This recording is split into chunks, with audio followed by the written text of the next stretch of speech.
Hello everyone. आज हम लोग क्लास 11 केमिस्ट्री का जो पहला चैप्टर है some basic concepts of chemistry उसके बारे में पढ़ने वाले हैं। जनरली मैं आपको बता दूं, ये वो चैप्टर है जो क्लास 10 और 11th के बीच का जो ब्रिजिंग कोर्स है उसको भी ये डिफाइन करता है।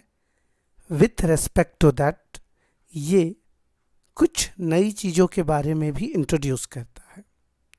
Some basic concepts of chemistry में खास करके हमें कुछ ऐसे टॉपिक्स पढ़ने को मिलेंगे जिस टॉपिक के बारे में हमने पहले भी पढ़ा होगा और कुछ नई चीज़ें भी होगी जिसके बारे में हम डील करेंगे। तो हमारा चैप्टर का नाम है some basic concepts of chemistry. इसकी जो कंटेंट है उसको पहले हम लोग देख लेते हैं। सबसे पहले इस चैप्टर का इंट्रोडक्शन आपको दिया जाएगा, उसके बाद बताया जाएगा कि what are the importance of chemistry, how is the nature of matter, properties of matter, measurement, scientific notation, significant figure, law of chemical combination, dealing with the different type of weights, relation between molecular weight and vapor density, mole concept। ये जो topic है ये सबसे बेहतरीन and पूरे chapter में इसका एक अलग ही वैल्यू है। उसके बाद percentage composition, empirical and molecular formula, stoichiometry and limiting reagent, concentration terms, और फिर लास्ट में हम लोग एक्सरसाइज के कुछ क्वेश्चंस भी देखेंगे। तो चलिए हम लोग स्टार्ट करते हैं अपना चैप्टर। सबसे पहले introduction and the importance of chemistry.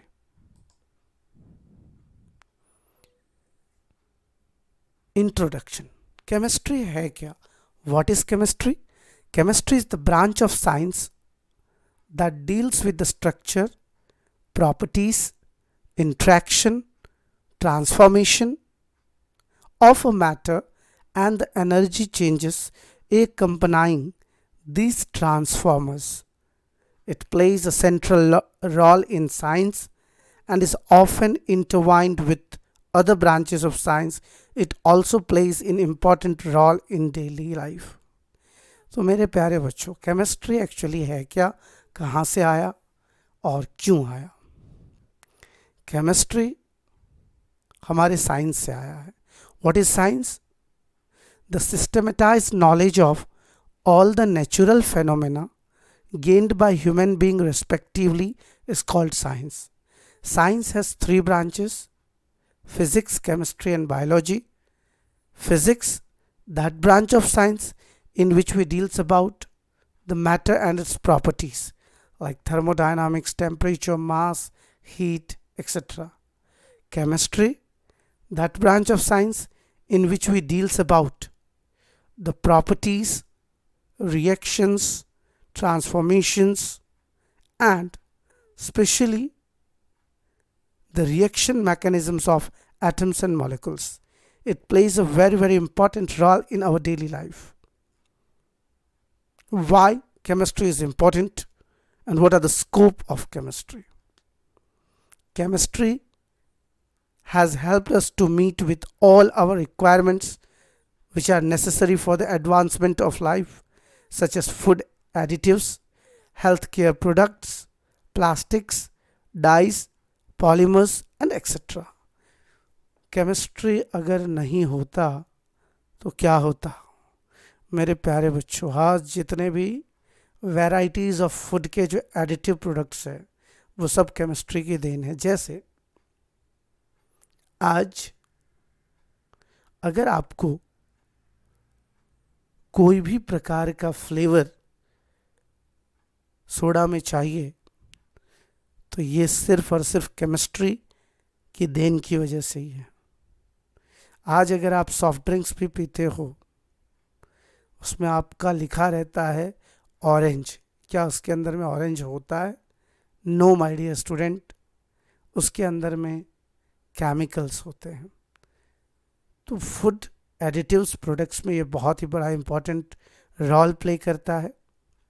दूसरी बात, हमारे हेल्थ से संबंधित, चाहे वो मेडिसिन्स हो या हेल्थ केयर प्रोडक्ट्स हो, उसमें भी ये बहुत बड़ा रोल प्ले करता है। आप लोग देखते होंगे अक्सर कि हेल्थ केयर प्रोडक्ट्स में प्रोटीन्स आ गया, विटामिन्स आ गए, उसके बाद बहुत सारे ऐसी ड्रग्स एंड मेडिसिन्स है जो हमें पता होनी चाहिए, और उससे हम अपना जो स्मॉल डिजीज़ है उसको हम समाप्त कर सकते हैं। बहुत सारे प्लास्टिक्स के आइटम्स हमारे घर में यूज़ होते हैं, बहुत सारे डाइज है, आप लोगों ने बॉम्बे डाइंग का नाम सुना होगा। बहुत सारे ऐसे बेडशीट्स, साड़ीज़, कवर और बहुत सारे क्लोथ्स पे जो प्रिंटिंग्स होती है, जो पेंट्स होते हैं, ये बिकॉज ऑफ केमिस्ट्री की वजह से ये हो पा रहा है। बहुत सारे पॉलीमर्स है, जैसे आप लोगों ने प्लास्टिक या पॉलीथीन का नाम सुना होगा, it is a polymer of ethene. तो केमिस्ट्री का जो इम्पोर्टेंट है ये बहुत वास्ट है, हम इसको शब्दों में बयां नहीं कर सकते। अब आ जाइए स्कोप ऑफ केमिस्ट्री। केमिस्ट्री का क्या स्कोप है? तो मैं बता दूं मेरे प्यारे दोस्तों, केमिस्ट्री एक ऐसा ब्रांच है, अगर आपके पास अच्छी नॉलेज आ जाए केमिस्ट्री का, तो आप केमिस्ट्री में अच्छी कैरियर की शुरुआत कर सकते हैं। जैसे अगर कोई स्टूडेंट 11th-12th पास करके सिर्फ नॉर्मल बीएससी केमिस्ट्री करता है, तो वो बीएससी केमिस्ट्री करने के बाद बहुत सारे ऐसे फार्मास्यूटिकल कंपनीज़ है जो हेल्थ केयर प्रोडक्ट्स बनाते हैं, उसमें उनका इजीली जॉब लग सकता है। बहुत सारी ऐसी कंपनीज़ है जो नए नए केमिकल्स का मैन्युफैक्चर करती है, उसमें आपका जॉब लग सकता है। या फिर हम ऐसी बात करें, हमारे जो डेली लाइफ के यूजेस है, चाहे वो प्लास्टिक से बने हुए हो, कलर से बने हुए हो या पॉलीमर्स के हो, तो उसका भी यूजेस जो मैन्युफैक्चरिंग कंपनी करती है, वहाँ पे इजीली हमारा जॉब लग सकता है।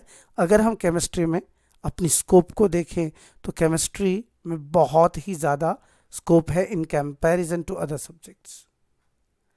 अगर मैं आपको बता दूं इसके एप्लीकेशंस के बारे में, तो आपको थोड़ी सी आइडिया आ जाएगी कि स्कोप ऑफ केमिस्ट्री है क्या।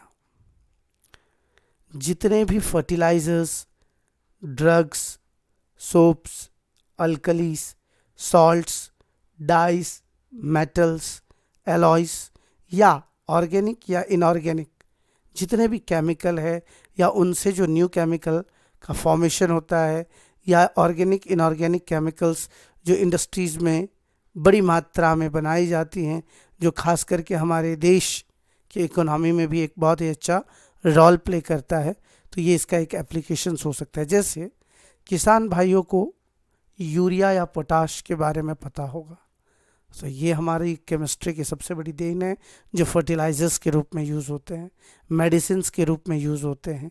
आज जितने भी टाइप्स ऑफ सोप्स या फिर डिटर्जेंट का हम यूज़ करते हैं, ये केमिस्ट्री की देन की वजह से ही है। जितने भी मेटल्स हैं, उस मेटल्स में कुछ इम्प्योरिटीज़ मिला करके न्यू जो एलॉय का फॉर्मेशन किया जाता है, ये भी हमारी केमिस्ट्री की देन है। ऑर्गेनिक या इनऑर्गेनिक कोई भी नया मटेरियल जब आप स्टार्ट करते हैं, या फिर सैंपल टेस्टिंग इसको कह दीजिए, जिसमें केमिस्ट्री एक बहुत ही महत्वपूर्ण भूमिका निभाती है। मैं आपको बताता हूँ, एक लाइलाज बीमारी है जिसका नाम है कैंसर, लेकिन केमिस्ट्री ने इस लाइलाज बीमारी को भी ठीक करने का उपाय निकाल लिया है। जैसे मैं आपको बता दूं, अगर कोई व्यक्ति कैंसर से सफ़र कर रहा है, तो अगर वो कैंसर की थेरेपी कर रहा है, तो उसमें 2 मेडिसिन ऐसे हैं जो कैंसर थेरेपी में काम आते हैं, that is cisplatin and taxol. ये 2 ऐसे मेडिसिन हैं जो कैंसर पेशेंट्स को उनका जो थेरेपी किया जाता है उस समय इसका यूज़ किया जाता है। और AZT जिसका फुल फॉर्म है एजिडोथाइमिडीन, ये जो है बहुत ही ज़्यादा इफ़ेक्टिव है एड्स पेशेंट के लिए। AIDS acquired immuno deficiency syndrome, इनके जो विक्टिम्स होते हैं उनके लिए बहुत ही कारगर सिद्ध होता है। It is very effective for ads patient.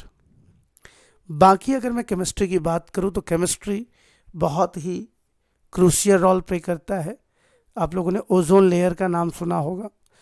उस ओजोन लेयर में होल हो चुके हैं, तो उस होल को कवर करने के लिए भी केमिस्ट्री दिन रात मेहनत कर रही है कि बहुत सारे नेचुरल एनवायरमेंटल चीज़ों को बचाया जाए, उस पर जो मनुष्यों ने प्रभाव डाला है उसको थोड़ा कम किया जाए। जैसे आपको पता होगा कि हर इंसान के घर में आज के डेट में रेफ्रिजरेटर है, सब लोग डीओ लगाते हैं, सबके घर में एसी है।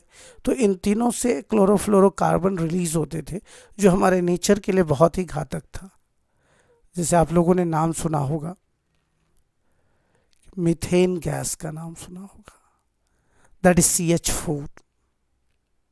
और आप लोगों ने मार्श गैस का भी नाम सुना होगा, उसको भी CH4 केमिकल फार्मूला से डिनोट किया जाता है। तो बहुत सारी ऐसी मेडिसिन्स हैं जिसका यूजेस या फिर आप कह दीजिए थेरेपी के रूप में लिया जाए या उस डिजीज़ को ठीक करने के पर्पज से लिया जाए। केमिस्ट्री बहुत ही क्रूशियल है, इसको समझना इतना आसान नहीं है जितना हम कहते हैं। ओजोन लेयर में जो होल होते हैं जिस कारण से ओजोन लेयर में डिप्लीशन चालू है, ये खास करके हमारे घरों में जो फ्रीज, एसी या डिओड्रेंट्स है उससे रिलीज होने वाले घटिया गैसेस की वजह से ओजोन लेयर डिप्लीशन में जा रहा है। बहुत सारे हैजर्डस डिजीज़ है, जैसे मैं बात करूँ क्लोरोफ्लोरोकार्बन्स खास करके ओजोन लेयर डिप्लीशन के लिए रिस्पॉन्सिबल है, लेकिन उनके जो ब्रांच है, जो चेन डिटर्जेंट्स है, वो खास करके वाटर पॉल्यूशन को सक्सेसफुली सिंथेसाइज करके उसको बचाने का काम भी कर रही है। तो हम ऐसा कह सकते हैं कि केमिस्ट्री हमारे दैनिक जीवन में हर तरफ से हमसे घिरा हुआ है। अब आ जाइए केमिस्ट्री के कितने ब्रांच हैं। अगर मैं ब्रांच की बात करूं, organic chemistry, inorganic chemistry, physical chemistry, industrial chemistry, analytical chemistry, biochemistry और न्यूक्लियर केमिस्ट्री, ये जनरली 7 ब्रांच आपको दिख रहे होंगे। लेकिन इस 7 ब्रांच में से जो फर्स्ट 3 ब्रांचेस हैं वो सबसे ज़्यादा इम्पोर्टेंट है। आप जब भी बुक्स लेने के लिए जाओगे तो आपको ये सातों टाइप के केमिस्ट्री के बुक्स मिल जाएंगे, लेकिन जो काम की चीज़ें हैं, जो थ्योरेटिकल में लिखने वाली चीज़ें हैं, उसको हम लोग जनरली 3 ही टाइप्स का रखे हैं। पहला है ऑर्गेनिक केमिस्ट्री, फिर इनऑर्गेनिक केमिस्ट्री, फिर फिजिकल केमिस्ट्री। तो मेरे प्यारे बच्चों, केमिस्ट्री की ये ब्रांच हो गई। अब जो हमारा दूसरा टॉपिक है that is called branches of chemistry के बाद नेचर ऑफ मैटर।